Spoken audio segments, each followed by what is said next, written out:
Out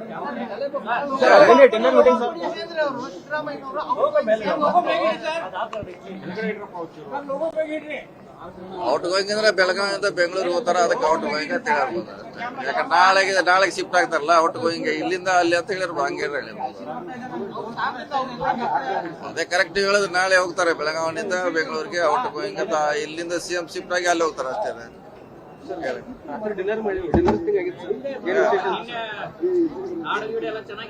ಏನು ವಿಶೇಷ ಏನಿಲ್ಲ, ಅವ್ರವ್ರು ಲೈಕ್ ಮೈಂಡೆಡ್ ಪಾರ್ಟಿ ಕೊಟ್ಟದ್ದು ಏನು ವಿಶೇಷ ಅಲ್ಲ, ಅವ್ರವ್ರು ಮಾಡ್ತಾರೆ, ನಾವು ಒಂದು ಮಾಡಿದೀವಿ ಅಷ್ಟೇ, ಅದ್ರಲ್ಲಿ ವಿಶೇಷ ಏನಿಲ್ಲ.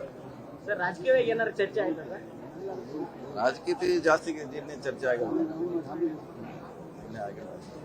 ನೀವು ಕರೆದ್ರು ಜಾಸ್ತಿ ಸಂಖ್ಯೆಯಲ್ಲಿ MLA ಬರ್ತಾರೆ ಅನ್ನುವಂತ ಸಂದೇಶ ಹಂಗೇನಿಲ್ಲ. ಇದು ಮೊದಲನೇ ಸಲ ಅಲ್ಲ, ಹುಡುಗ ಮೊದಲನೇ ಸಲ ಅಲ್ಲ, ಸಾಕಷ್ಟು ಸಾರಿಗೆ ಸೇರಿದ್ವಿ, ನಮ್ಮೂರಿಗೆ ಬಂದಿದ್ದಾರೆ, ಸೊ ಲೈಕ್ ಮೈಂಡೆಡ್ ಸೇರಿದ್ವಿ.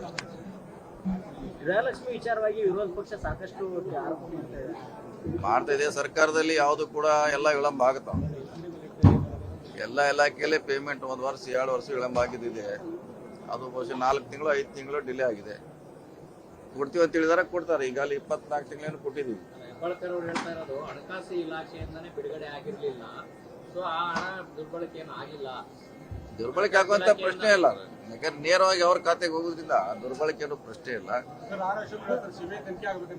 ಎದಕ್ರೆ ಏನಾಗಿದ್ರೆ